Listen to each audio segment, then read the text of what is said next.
المشركون اللهم صل وبارك على محمد وعلى آل محمد كما صليت وباركت على إبراهيم وعلى آل إبراهيم إنك حميد مجيد. أما بعد فإن خير الحديث كتاب الله وخير الهدي هدي محمد صلى الله عليه وسلم وشر الأمور محدثاتها وكل محدثة بدعة وكل بدعة ضلالة وكل ضلالة في النار. أيها الإخوان والأخوات، أوصيكم وإياي أولا بنفسي بتقوى الله. وقد قال الله تعالى في القرآن العزيز: أعوذ بالله من الشيطان الرجيم: يا أيها الذين آمنوا اتقوا الله حق تقاته ولا تموتن إلا وأنتم مسلمون. وقال الله أيضا: بسم الله الرحمن الرحيم: وإذ قال موسى لقومه يا قوم اذكروا نعمة الله عليكم إذ جعل فيكم أنبياء وجعل ملوكا وآتاكم ما لم يؤت أحدا من العالمين. സ്നേഹാദരവുകൾ നിറഞ്ഞ സഹോദരങ്ങളെ, സഹോദരിമാരെ, വിശ്വാസികളെ, സർവ്വലോകരക്ഷിതാവായ അല്ലാഹു സുബ്ഹാനഹു വ തആല നമ്മുടെ ഓരോരുത്തരുടെയും കഴിവിന്റെ പരമാവധി അവന് തഖ്വ ചെയ്തുകൊണ്ട് യഥാർത്ഥ മുത്തഖികളായി ജീവിക്കണമേ എന്ന് സ്വന്തത്തോടും തുടർന്ന് നിങ്ങൾ ഓരോരുത്തരോടും വസിയ്യത്ത് ചെയ്യുകയാണ്. ജീവിതയാത്രയിൽ മുൻകൂട്ടി നമുക്ക് അറിയിച്ചു തന്നിട്ടില്ലാത്ത നമ്മുടെ മരണത്തെക്കുറിച്ചായിരിക്കണം ഏറ്റവും കൂടുതലായി നമുക്ക് ഓർമ്മയുണ്ടായിരിക്കേണ്ടത്. ഏതൊരു സന്ദർഭത്തിലാണ് നമ്മൾ ഓരോരുത്തരും ആ മരണത്തെ കണ്ടുമുട്ടുന്നത്, അതൊരു യഥാർത്ഥ മുസൽമാന്റെ മരണമാക്കി തീർക്കുവാനുള്ള പരിശ്രമം നമ്മൾ ഓരോരുത്തരും മുറുകെ പിടിക്കുക. അള്ളാഹു നമ്മളെ എവരെയും അനുഗ്രഹിക്കുമാറാകട്ടെ. ലോകത്ത് മനുഷ്യരായി പിറന്ന എല്ലാവർക്കും ഏറ്റവും കൂടുതൽ നാണക്കേടായി നിൽക്കുന്ന ഒരു വിഷയമായി ഫലസ്തീൻ മാറിയിട്ടുണ്ട് എന്ന കാര്യത്തിൽ സംശയമില്ല. ജാതിയോ മതമോ ദേശാഭാഷ വ്യത്യാസങ്ങളോ രാഷ്ട്ര അതിർത്തികളുടെ അതിർവരമ്പുകളോ ഒന്നും മനുഷ്യനായി പിറന്ന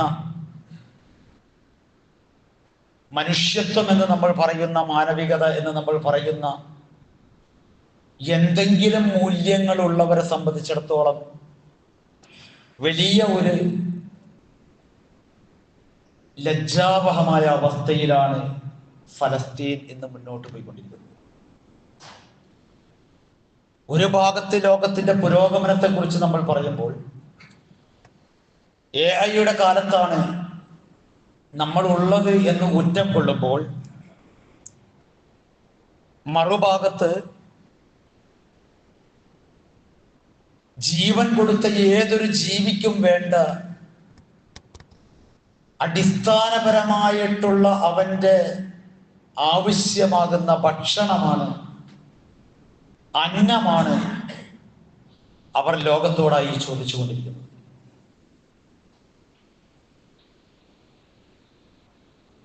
ഞാനും നിങ്ങളും അടങ്ങുന്ന ലോക മുസ്ലിങ്ങളെ സംബന്ധിച്ചിടത്തോളം വിശ്വാസപരമായിട്ടുള്ള ഒരു വൈകാരികത ആ ഭൂപ്രദേശത്തോടും ആ ഭൂമികയിൽ നിലനിൽക്കുന്ന അള്ളാഹുവിന്റെ മസ്ജിദിനോടും ഉണ്ട് എന്ന കാര്യത്തിലും, പ്രമാണങ്ങൾ അത് കൃത്യമായി പഠിപ്പിക്കുന്നുണ്ട് എന്ന കാര്യത്തിലും തർക്കമേതുമില്ല. വിശുദ്ധ ഖുർആൻ 17-ാമത്തെ അധ്യായത്തിന്റെ 1-ാമത്തെ വചനത്തിലാണ് ആ മസ്ജിദിനെ കുറിച്ച് പ്രതിപാദിച്ചത്. സുബ്ഹാനല്ലദീ അസ്റാ ബിഅബ്ദിഹി ലൈലൻ മിനൽ മസ്ജിദിൽ ഹറാമി ഇലൽ മസ്ജിദിൽ അഖ്സ അല്ലദീ ബാറക്നാ ഹൗലഹു ലിനുരിയഹി ആയ. തീർച്ചയായും തന്റെ ദാസന് കൃത്യമായി അറിഞ്ഞിരിക്കേണ്ട ദൃഷ്ടാന്തങ്ങളെ കാണിച്ചു കൊടുക്കുന്നതിന് വേണ്ടി മസ്ജിദുൽ ഹറാമിൽ നിന്ന് മസ്ജിദുൽ അഖ്സയിലേക്ക് രാപ്രയാണം ചെയ്യിച്ച നാഥൻ എത്രയോ പരിശുദ്ധവാനാണ് എന്ന് പറഞ്ഞിട്ട് ഖുർആൻ പറഞ്ഞത് അതിന്റെ ചുറ്റുവട്ടവും അല്ലാഹുവിനാൽ അനുഗ്രഹീതപൂർണമായിരിക്കുന്നു. ഇന്നഹു ഹുവസ് സമീഉൽ ബസീർ. എല്ലാം കേൾക്കുന്ന എല്ലാം കാണുന്ന നാഥന്റെ അനുഗ്രഹീതപൂർണമായ ഒരു പ്രവർത്തനത്തിന്റെ ദൃഷ്ടാന്തപൂർണമായ ഒരു മേഖലയായിരുന്നു രാപ്രയാണ യാത്രയിലൂടെ അല്ലാഹു തആല അവന്റെ അവസാനത്തെ അടിമയാകുന്ന നമ്മുടെ ജീവനേക്കാൾ നമ്മൾ സ്നേഹിക്കുന്ന നമ്മുടെ പ്രവാചക തിരുമേനി സല്ലല്ലാഹു അലൈഹി വസല്ലമയുടെ മസ്ജിദുൽ ഹറമിൽ നിന്ന് മസ്ജിദുൽ അഖ്സയിലേക്കുള്ള യാത്രയെ കുറിച്ച് പറഞ്ഞത്. പ്രവാചക വചനങ്ങൾ നമ്മൾ എടുത്തു വെച്ച് പരിശോധിച്ചാൽ മസ്ജിദുൽ ഹറം എന്ന് പറയുന്ന കഅബാലയത്തിന്റെ 40 വർഷങ്ങൾക്ക് ശേഷം അള്ളാഹുവിനെ ആരാധിക്കപ്പെടാൻ നിർമ്മിതമായ ഭവനമാണ് മസ്ജിദുൽ അഖ്സ എന്ന് നമുക്ക് വായിക്കാൻ കഴിയും. മറ്റൊരു വചനത്തിൽ പ്രവാചക തിരുമേനി സല്ലല്ലാഹു അലൈഹി വസല്ലമ അവിടെ നമ്മൾ നമസ്കരിക്കുന്ന ഒരു നമസ്കാരത്തിന്റെ റക്അത്ത് ഭൂമിയിലുള്ള ഇതര മസ്ജിദുകളിൽ നമസ്കരിക്കുന്നതിനേക്കാൾ 500 ഇരട്ടി പ്രതിഫലാർഹമാണ് എന്ന് പറഞ്ഞത് നമുക്ക് വായിക്കാൻ കഴിയും. ഇമാം ബുഖാരിയും മുസ്ലിമും ഉദ്ധരിക്കുന്ന ഹദീസിൽ പ്രവാചക തിരുമേനി സല്ലല്ലാഹു അലൈഹി വസല്ലമ പറഞ്ഞു, ലാ തുശദ്ദു അർരിഹാല ഇല്ലാ ഇലാ സലാസത്തി മസ്ജിദ്. പുണ്യം ആഗ്രഹിച്ചുകൊണ്ട് തീർത്ഥാടന യാത്ര നടത്തുവാനുള്ള എല്ലാ തയ്യാറെടുപ്പുകളോടും കൂടി നിങ്ങൾ യാത്ര പോവുക, അല്ലെങ്കിൽ യാത്ര പോകാൻ നിങ്ങൾക്ക് അനുവാദമുള്ളത് 3 ഗേഹങ്ങളിലേക്ക് മാത്രമാണ്. എന്നിട്ട് റസൂലുള്ളാഹി പറഞ്ഞു, അൽ മസ്ജിദുൽ ഹറാം, ഒന്ന് അത് പരിശുദ്ധമായ കഅബയാണ്. രണ്ടാമത് റസൂലുള്ളാഹി പറഞ്ഞു വമസ്ജിദി ഹാദാ, എന്റെ ഈ പള്ളിയാണ്, അഥവാ മസ്ജിദുൻ നബവിയാണ്.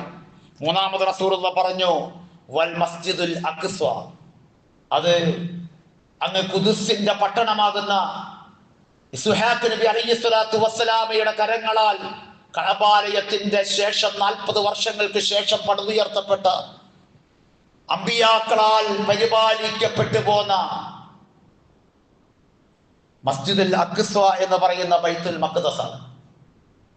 ഇത്രയേറെ വൈകാരികമായ ബന്ധമുള്ള ഒരു പട്ടണവും ആ പട്ടണത്തിൽ സ്ഥിതി ചെയ്യുന്ന അള്ളാഹുവിന്റെ ഗേഹവും നിലകൊള്ളുന്ന ആ ഫലസ്തീനിന്റെ മണ്ണിലുള്ള മക്കളാണ് എന്റെയും നിങ്ങളുടെയും ലോകത്തിന്റെയും മുന്നിൽ വലിയ ഒരു ചോദ്യചിഹ്നമായി കൊണ്ട് ഞങ്ങൾ എന്ത് തെറ്റാണ് ചെയ്തത് എന്ന് ആ കുഞ്ഞുങ്ങൾ ചോദിക്കുന്നത്. വലിയവർ തെറ്റ് ചെയ്യുന്നവരാണ്, പക്ഷേ കുഞ്ഞുങ്ങളോ യൂലദു അലൽ ഫിത്വർ, അവർ ഫിത്വറത്തിന്റെ പ്രകൃതിയിൽ സൃഷ്ടിക്കപ്പെടുന്നവരാണ്.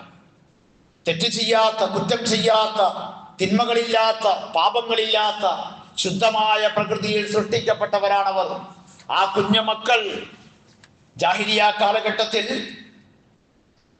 അറബികളായിട്ടുള്ള ആളുകൾ അവരുടെ ദുരഭിമാനത്തിന്റെ ഭാഗമായി പെൺകുഞ്ഞുങ്ങളെ ജീവനോടുകൂടി കുഴിച്ചു മൂടിയിരുന്ന ഒരു കുഴിച്ചുമൂടലിനെ കുറിച്ച് വിശുദ്ധ ഖുർആൻ ചോദിച്ചതുപോലെ വൈദൽ മൗഊദത്തു സുഇലത്ത് ബിഅയ്യി ദംബിൻ ഖുതിലത്, എന്തിനാണ് നിങ്ങൾ ഈ ജീവനോടുകൂടി കുഴിച്ചു മൂടപ്പെട്ടത് എന്ന് നാളെ ഉയർത്തെഴുന്നേൽപ്പ് നാളിൽ ആ പെൺകുഞ്ഞുങ്ങളോട് ചോദിക്കുമ്പോൾ ബിഅയ്യി ദംബിൻ ഖുതിലത്, ഏതൊരു കുറ്റം നിങ്ങൾ ചെയ്തതിന്റെ പേരിലാണ് നിങ്ങൾ കൊല ചെയ്യപ്പെട്ടത് എന്ന് ആ പെൺകുഞ്ഞുങ്ങളോട് ചോദിക്കുന്ന ഒരു ചോദ്യത്തിന്റെ വിചാരണ 81-ാമത്തെ അധ്യായമാകുന്ന സൂറത്തു തക്വീറിൽ എന്റെയും നിങ്ങളുടെയും മുന്നിൽ അല്ലാഹു തആല ആ കിരാതമായ ജാഹിലിയ കാലഘട്ടത്തിലെ പ്രവർത്തനത്തെ ഓർമ്മപ്പെടുത്തുന്നുണ്ട്.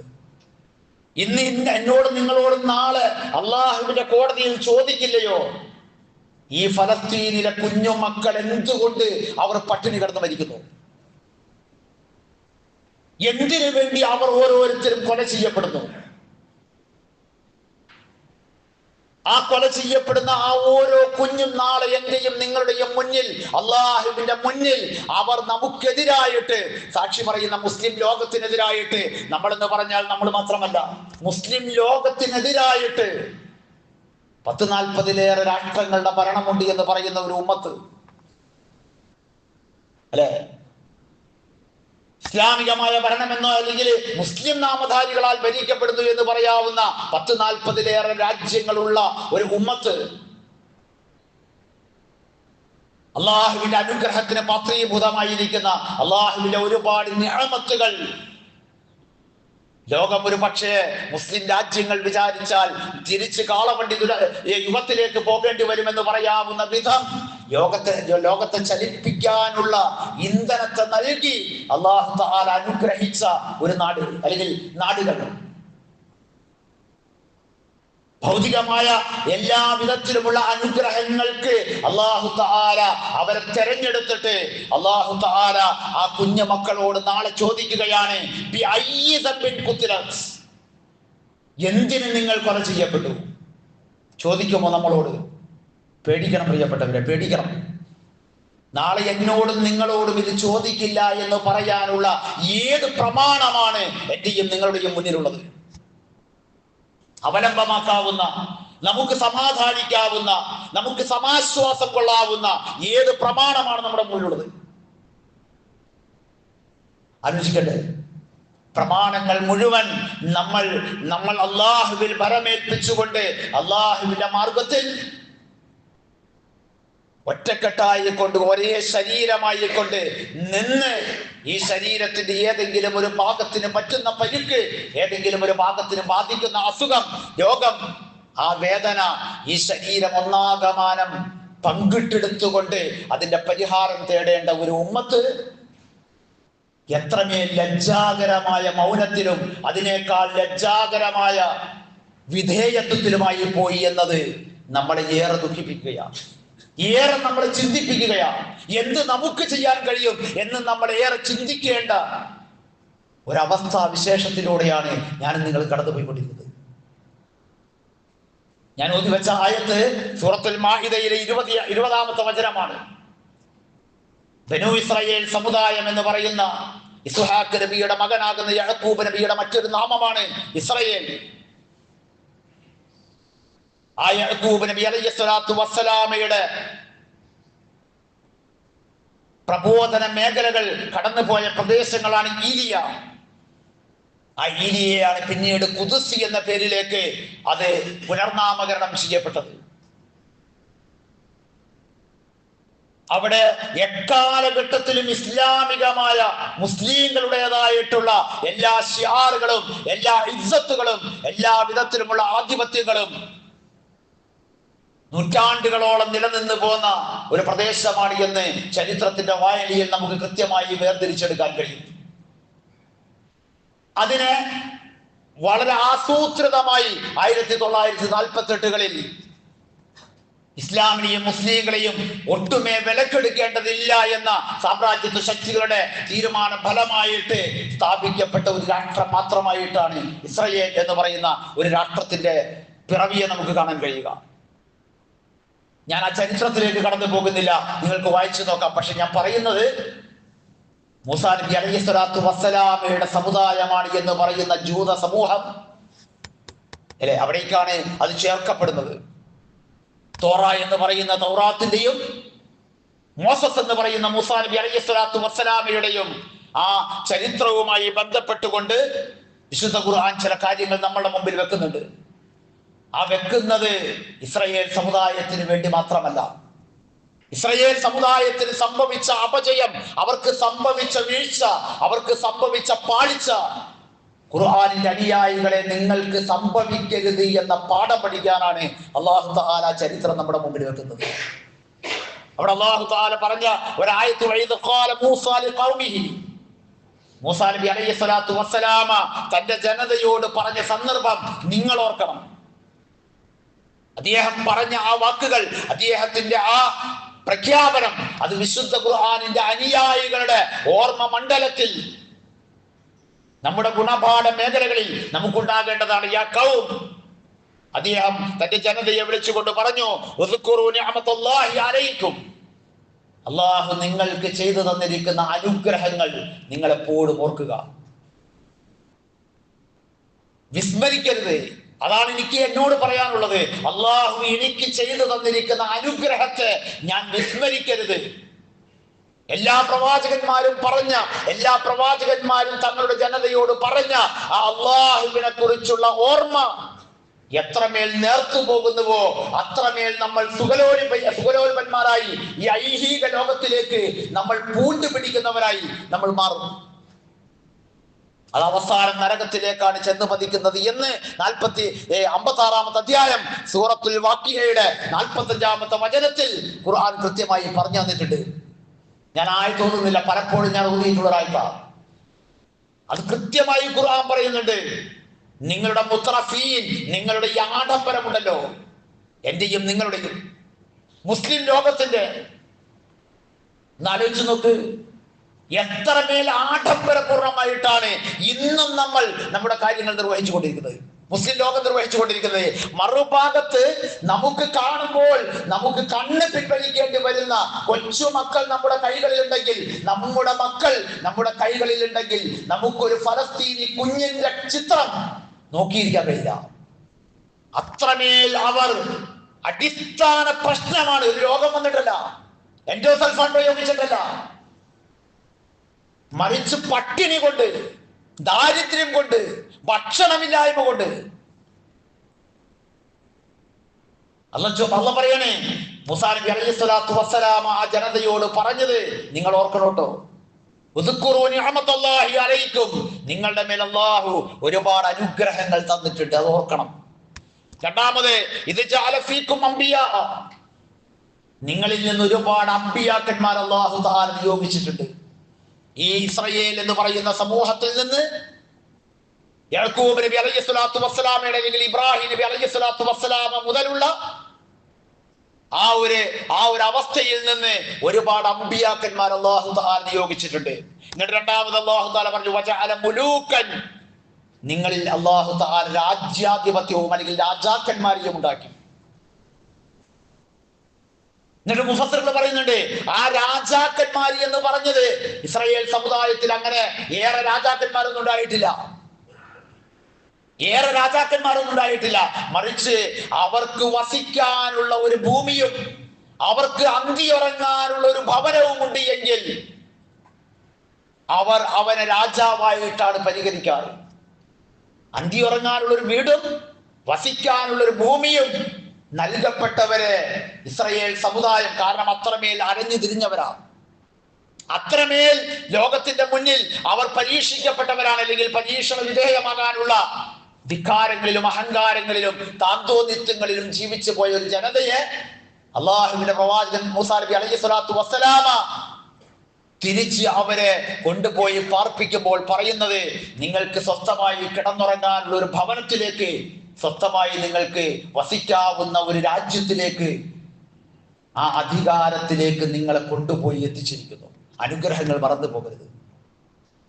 ആയത്തിൽ അവസാനിപ്പിച്ചുകൊണ്ട് അല്ലാഹു തആല പറഞ്ഞു, വഅതാകും മാ ലം യുഅത്തി അഹദൻ മിനൽ ആലമീൻ, ലോകത്ത് ഒരാൾക്കും നൽകപ്പെടാത്ത അങ്ങനെയാണ് ഖുർആന്റെ പ്രയോഗം. അനുഗ്രഹങ്ങൾ നിങ്ങൾക്ക് നൽകപ്പെട്ടിട്ടുണ്ട് എന്നത് നിങ്ങൾ വിസ്മരിച്ചു പോകരുത്, അത് മറന്നു പോകരുത്. അപ്പോ അള്ളാഹുവിന്റെ അനുഗ്രഹങ്ങള് പ്രിയപ്പെട്ടവരെ നമ്മൾ എങ്ങനെയാണ് നോക്കിക്കാണേണ്ടത്? നന്ദിയോടുകൂടി നോക്കിക്കാണണം. അങ്ങനെ നന്ദിയോടുകൂടി നോക്കിക്കാണുന്ന ഒരു അടിമയാകാൻ എനിക്കും നിങ്ങൾക്കും കഴിയുമ്പോഴാണ് ഫലസ്തീനിന്റെ പ്രശ്നത്തിൽ ഞാനും നിങ്ങളും ഉള്ളൊരുക്കി പ്രാർത്ഥിക്കുക.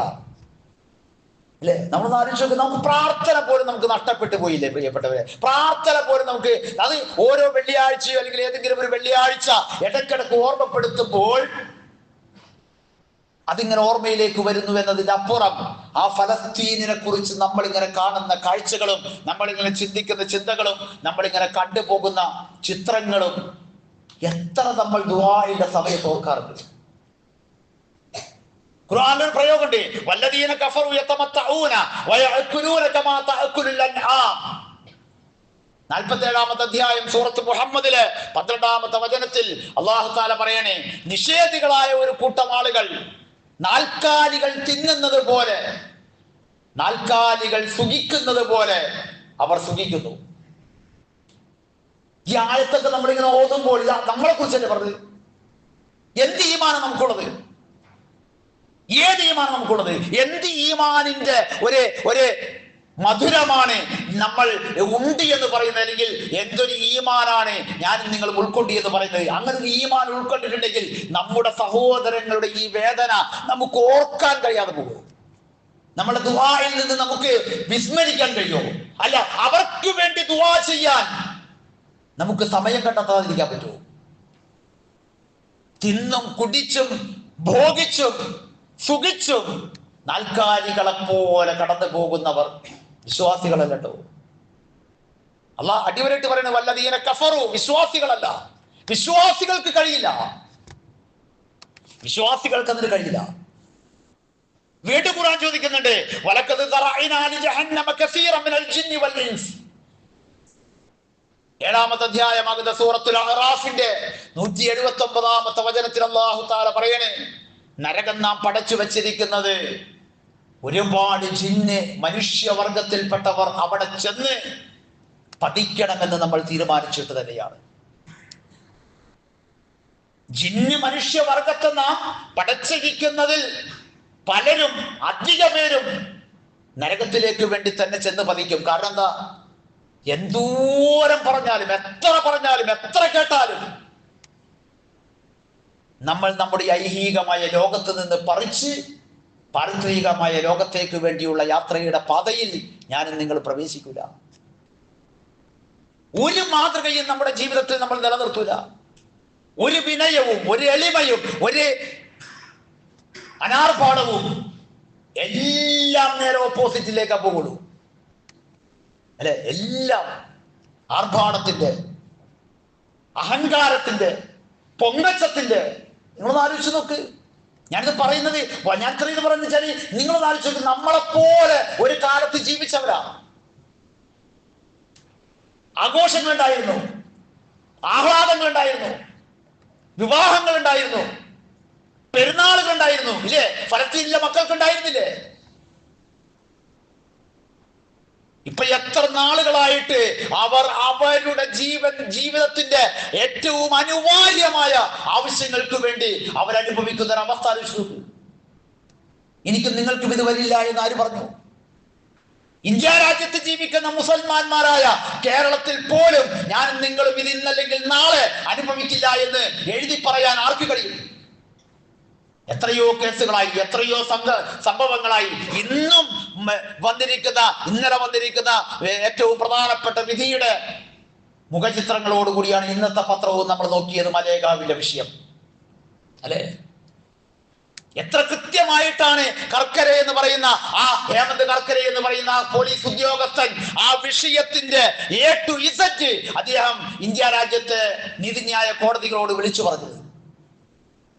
അദ്ദേഹം ഇല്ലായ്മ ചെയ്യപ്പെട്ടു, കൊല ചെയ്യപ്പെട്ടു. സത്യം വിളിച്ചു പറഞ്ഞതിന്റെ പേരിൽ അദ്ദേഹം കൊല ചെയ്യപ്പെട്ടു. പ്രിയപ്പെട്ടവരെ, അവിടെ നിന്ന് നമ്മള് ഏകദേശം 10-17 വർഷങ്ങൾക്ക് ഇപ്പുറത്തേക്ക് എത്തുമ്പോൾ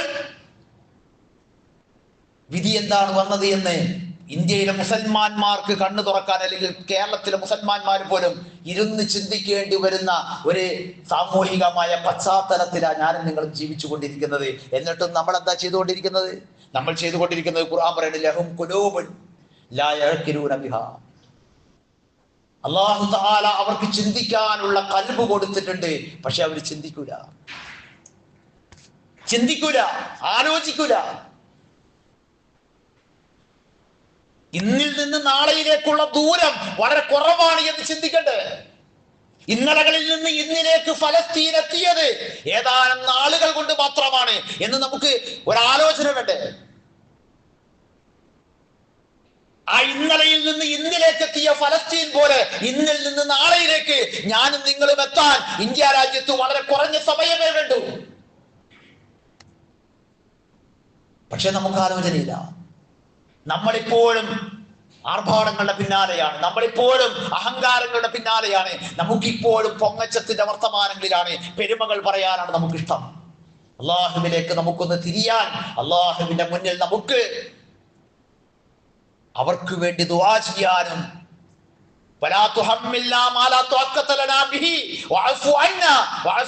എന്ന് പ്രാർത്ഥിക്കുന്ന നമ്മളുടെ ആമനുർ റസൂലിന്റെ അവസാനത്തിൽ സൂറത്തുൽ ബഖറയിൽ നമ്മൾ പ്രാർത്ഥിക്കുന്ന ഒരു പ്രാർത്ഥനയില്ലേ,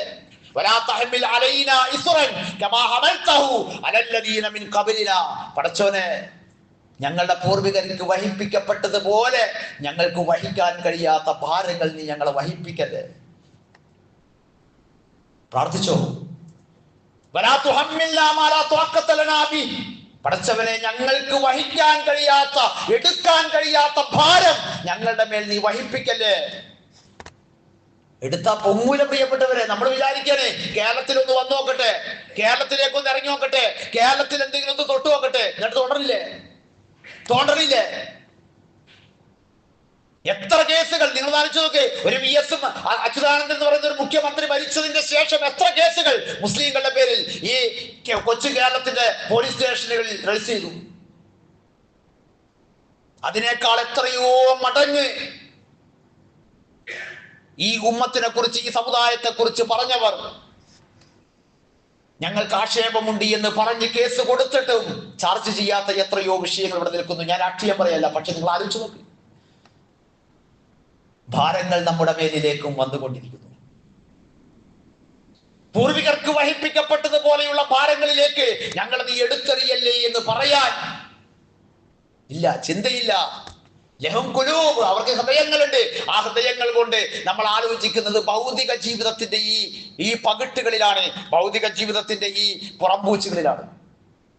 അതുകൊണ്ടാണ് നമുക്ക് ഇങ്ങനെ ആർഭാടം കളിക്കാൻ കഴിയുന്നത്. അതുകൊണ്ടാണ് നമുക്ക് ആ കാര്യങ്ങളിൽ മാത്രം ചർച്ചകൾ ഒതുങ്ങി പോകുന്നത്, അവിടെ മാത്രം നമ്മുടെ ശ്രദ്ധകൾ വരുന്നത്. അവിടേക്ക് വേണ്ടി ഞാൻ കഴിഞ്ഞ ഏതാനും ആഴ്ചകളിൽ പറഞ്ഞ ഹറാമും ഹലാലും നോക്കാത്ത സമ്പാദ്യങ്ങൾ നമ്മുടെയൊക്കെ ഇടപാടുകളിലേക്ക് കടന്നു വരുന്നത് എല്ലാം ഈ ഭൗതികമായ ലോകത്തെ നോക്കിയിട്ടാ. അതുകൊണ്ട് അള്ളാഹ് പറഞ്ഞത്, നരകത്തിലേക്ക് വേണ്ടി ഒരുപാട് മനുഷ്യന്മാരെ നമ്മൾ പടച്ചു വെച്ചിട്ടുണ്ട്.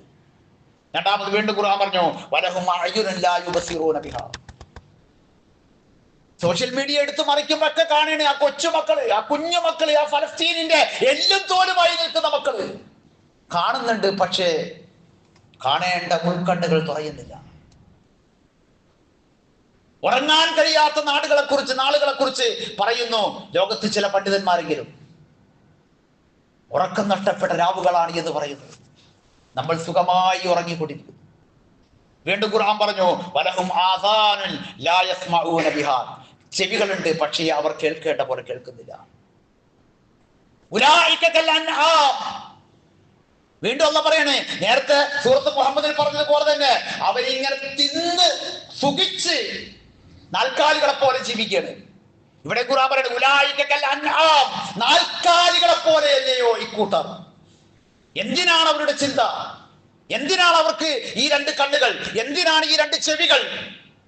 മനുഷ്യനായിട്ട് നമുക്ക് അതിൽ നിന്നുള്ള ബോധം ഉൾക്കൊള്ളാൻ കഴിയുന്നില്ലെങ്കിൽ, തിരിച്ചറിവുകൾ ഉൾക്കൊള്ളാൻ കഴിയുന്നില്ലെങ്കിൽ, അതിൻ്റെതായ ഒരു വികാരവും അതിൻ്റെതായ ഒരു മനുഷ്യത്വവും അവർക്ക് വേണ്ടിയുള്ള ഒരു ദുആ എങ്കിലും നമുക്ക് നിർവഹിക്കാൻ കഴിയുന്നില്ലെങ്കിൽ അവരല്ലയോ നാൽക്കാലികൾ.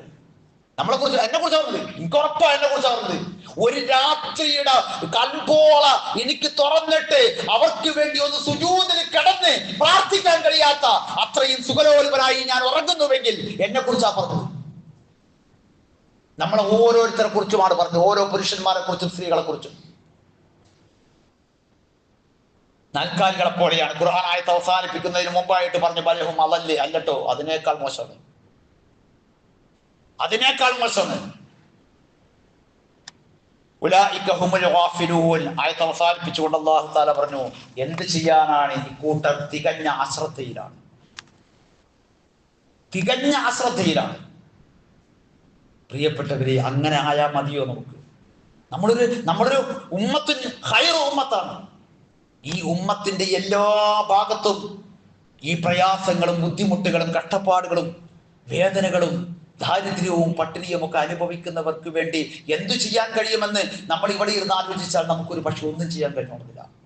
പക്ഷെ അവർക്ക് വേണ്ടിയുള്ളൊരു പ്രാർത്ഥനയെങ്കിലും മനം നൊന്ത് അകമറിഞ്ഞ് കണ്ണുനീരുകൾ വാർത്ത് ചുണ്ടുകൾ വിറച്ച് അള്ളാഹുവിന്റെ മുന്നിലേക്ക് അവർക്ക് വേണ്ടി ഒന്ന് ദുആ ചെയ്യാനെങ്കിലും എനിക്കും നിങ്ങൾക്കും കഴിയേണ്ടതുണ്ട് എന്ന് മാത്രമാണ് ഞാൻ എന്നോടും നിങ്ങളോടും വളരെ വിനയത്തോടു കൂടി വസിയത്ത് ചെയ്യുന്നത്. അല്ലാഹു തആല ശരിയാവണ്ണം കാര്യങ്ങളെ മനസ്സിലാക്കാനുള്ള തൗഫീഖും അവന്റെ പൊരുത്തത്തിലായിക്കൊണ്ട് അവന്റെ അരികിൽ സ്വീകരിക്കപ്പെടുന്ന ദുആ എങ്കിലും നമുക്ക് അവർക്ക് വേണ്ടി സമർപ്പിക്കുവാനുള്ള ഓർമ്മയും സന്നദ്ധതയും എല്ലാം അള്ളാഹു നമുക്ക് നിലനിർത്തി തീരുമാനമാകട്ടെ. അല്ലദീ ഹദാനാ ലിഹാദാ വമാ കുന്നാ ലിനഹ്തദിയ ലൗലാ അൻ ഹദാനല്ലാഹ്. അസ്സലാത്തു വസ്സലാമു അലാ റസൂലില്ലാഹി വഅലാ ആലിഹി വഅസ്ഹാബിഹി വസല്ലം. അമ്മാ ബഅദ്. ഇത്തഖുല്ലാഹ ഇബാദല്ലാഹ്. സ്നേഹാദരവുകൾ നിറഞ്ഞ സഹോദരങ്ങളെ സഹോദരിമാരെ, ഒരിക്കൽ കൂടി അള്ളാഹുവിന്റെ കൽപ്പനകൾ, അവന്റെ നിർദ്ദേശങ്ങൾ ശരിയാവണ്ണം പാലിച്ച് യഥാർത്ഥ മുത്തക്കികളായി ജീവിച്ച് യഥാർത്ഥ മുസൽമാന്മാരായി നമ്മുടെ ഓരോരുത്തരുടെയും മരണത്തെ കണ്ടുമുട്ടാൻ നമ്മൾ ഓരോരുത്തരും ആത്മാർത്ഥമായി പരിശ്രമിക്കുക. അക്കാര്യം ഒരിക്കലും വിസ്മരിച്ചു പോകാതെ ജീവിതത്തിന്റെ എല്ലാ മേഖലകളും അള്ളാഹുവിനെ കുറിച്ചുള്ള ഓർമ്മയിലാക്കി തീർക്കുക. അള്ളാഹു നമ്മളെ എല്ലാവരെയും അനുഗ്രഹിക്കുമാറാകട്ടെ. നിങ്ങളോട് എനിക്ക് റിക്വസ്റ്റ് ചെയ്യാനുള്ളത്, ഞാൻ ഓതി വെച്ച ആയത്ത് 5-ാമത്തെ അധ്യായം 20-ാമത്തെ വചനമാണ് എന്ന് പറഞ്ഞു. അതിന്റെ ആശയം ഞാൻ പറഞ്ഞു, അർത്ഥം ഞാൻ കേൾപ്പിച്ചു. തുടർന്ന് വരുന്ന 6 ആയത്തുകൾ കൂടി 21 മുതൽ 26 വരെയുള്ള ആയത്തുകൾ കൂടി നിങ്ങൾ അതിനോടനുബന്ധമായി ഒന്ന് എടുത്തു വെച്ച് വായിക്കണം. ഇസ്രായേൽ സമുദായത്തിന് ലോകത്ത് ഒരാൾക്കും നൽകപ്പെടാത്ത അനുഗ്രഹങ്ങൾ നൽകപ്പെട്ടതിനെ കുറിച്ച് പറഞ്ഞിട്ട് അല്ലാഹു തആല പറഞ്ഞത്, മൂസാ നബി അലൈഹി സ്വലാത്തു വസ്സലാമിയുടെയും ഹാറൂൻ നബി അലൈഹി സ്വലാത്തു വസ്സലാമിയുടെയും കൂടെ ആ അർളൽ മുഖദ്ദസ, തീർച്ചയായും ആ അവർക്ക് വാഗ്ദത്തം ചെയ്യപ്പെട്ട പരിശുദ്ധമായ ആ ഭൂമിയിലേക്ക് നിങ്ങൾ പ്രവേശിക്കുക. അടിമകളായിരുന്നു, കിബത്തികളുടെ അടിമകളായിരുന്നു ഇസ്രായേൽ സമുദായം ഈജിപ്തിൽ. അവിടെ നിന്ന് മൂസാ നബി അലൈഹി സ്വലാത്തു വസ്സലാമ ഖുദ്സ് എന്ന് പറയുന്ന, അല്ലെങ്കിൽ ഈലിയ എന്ന് പറയുന്ന ആ പ്രദേശത്തേക്ക് അവരെ കൊണ്ടുപോയിട്ട് അവിടേക്ക് നിങ്ങൾ പ്രവേശിക്കുക എന്ന് പറയുമ്പോൾ അതിന് പോലും ഒരു സന്നദ്ധത കാണിക്കാതെ, അതിന് പോലും ഒരു ചെറിയ ത്യാഗം സഹിക്കാൻ തയ്യാറില്ലാതെ മൂസാ നബിയെയും ഹാറൂൻ നബി അലൈഹി സ്വലാത്തു വസ്സലാമയെയും പരിഹസിച്ച ആ ഒരു ജനതയുടെ ചരിത്രം വിശുദ്ധ ഖുർആൻ നമ്മുടെ മുമ്പിലേക്ക് പറഞ്ഞിട്ട് അവിടുന്ന് പറയുകയാണ്, തീർച്ചയായും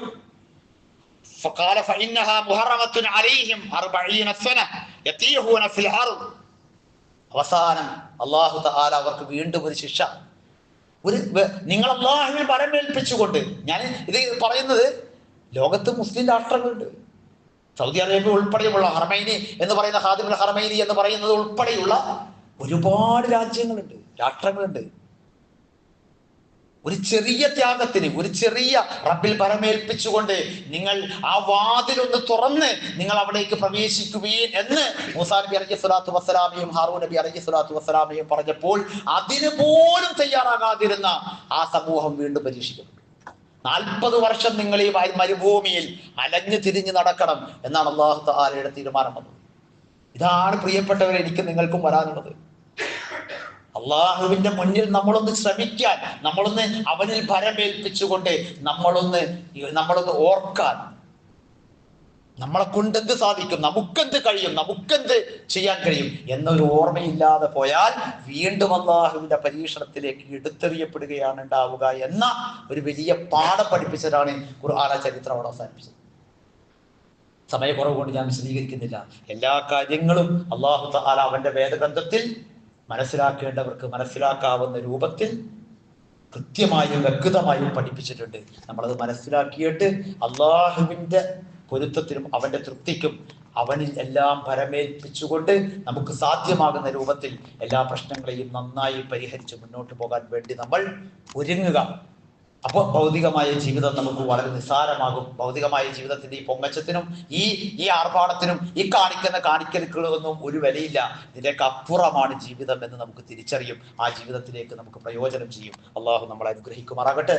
പിന്നെ വളരെ പ്രയാസങ്ങൾ അനുഭവിക്കുന്ന അവർക്ക് അല്ലാഹു തആല എല്ലാവിധ സഹായവും ഇറക്കി കൊടുക്കുമാറാകട്ടെ. ആ പ്രയാസങ്ങൾക്ക് ഒരു വലിയ ശാശ്വതമായ പരിഹാരത്തിന്റെ അവസ്ഥയിലേക്ക് അല്ലാഹു തആല കാര്യങ്ങളെ എളുപ്പമാക്കി തീർക്കുമാറാകട്ടെ. എല്ലാ രാജ്യങ്ങളും അവിടേക്ക് ഉറ്റുനോക്കിക്കൊണ്ടിരിക്കുന്നു, പലരും പ്രതികരിച്ചു കൊണ്ടിരിക്കുന്നു. അല്ലാഹു തആല പ്രതികരണങ്ങളെ എല്ലാം ഏറ്റവും നല്ല ഒരു റിസൾട്ടിലേക്ക്, ഏറ്റവും നല്ല ഒരു ഫലത്തിലേക്ക് അല്ലാഹു തആല അവർക്ക് സന്തോഷിക്കാവുന്നതും അവർക്ക് സമാധാനിക്കാവുന്നതും അവർക്ക് സ്വസ്ഥമായി മുന്നോട്ട് പോകാവുന്നതുമായ ഒരവസ്ഥ വിശേഷത്തെ അല്ലാഹു തആല എത്രയും വേഗം ആ സമൂഹത്തിൽ അല്ലാഹു തആല ഇറക്കി കൊടുക്കുമാറാകട്ടെ. നമുക്കതുപോലെയുള്ള പരീക്ഷണങ്ങൾ വെക്കാതെ അല്ലാഹു നമ്മയും നമ്മുടെ സന്താന തലമുറകളെയും സംരക്ഷിക്കുമാറാകട്ടെ. ശത്രുക്കളായിരിക്കുന്ന ആളുകൾ അല്ലാഹു തആല തകർത്തെറിയുകയും അവരെ ഛിന്നഭിന്നമാക്കി കളയുകയും അവരുടെ എല്ലാവിധ അധികാരങ്ങളെയും അല്ലാഹു തആല എടുത്തു കളയുകയും ചെയ്യുമാറാകട്ടെ. നമ്മളോട് കരുണ ചെയ്യാത്ത ഒരു വിഭാഗത്തിന്റെ മേൽ അള്ളാഹുവിന്റെ കാരുണ്യം വന്നിറങ്ങുക, അള്ളാഹുവിന്റെ അധികാരം വന്നിറങ്ങുക. അത്തരം ഒരു അവസ്ഥയെ തൊട്ട് അല്ലാഹു തആല കാക്കുമാറാകട്ടെ. അള്ളാഹു അവന്റെ അധികാരങ്ങളെ നമ്മളോട് കരുണ ചെയ്യുകയും നമുക്ക് ഏറ്റവും നന്നായി അള്ളാഹുവിന്റെ ദീനിനെ സ്വീകരിച്ചുകൊണ്ട് ഉൾക്കൊണ്ടുകൊണ്ട് അത് പ്രബോധനം ചെയ്തുകൊണ്ട് മുന്നോട്ട് പോകാവുന്ന ഒരവസ്ഥാവിശേഷമുള്ളവരുടെ കൈകളിലേക്ക് അള്ളാഹു അവന്റെ ആധിപത്യം ഏൽപ്പിച്ചു കൊടുക്കുമാറാകട്ടെ.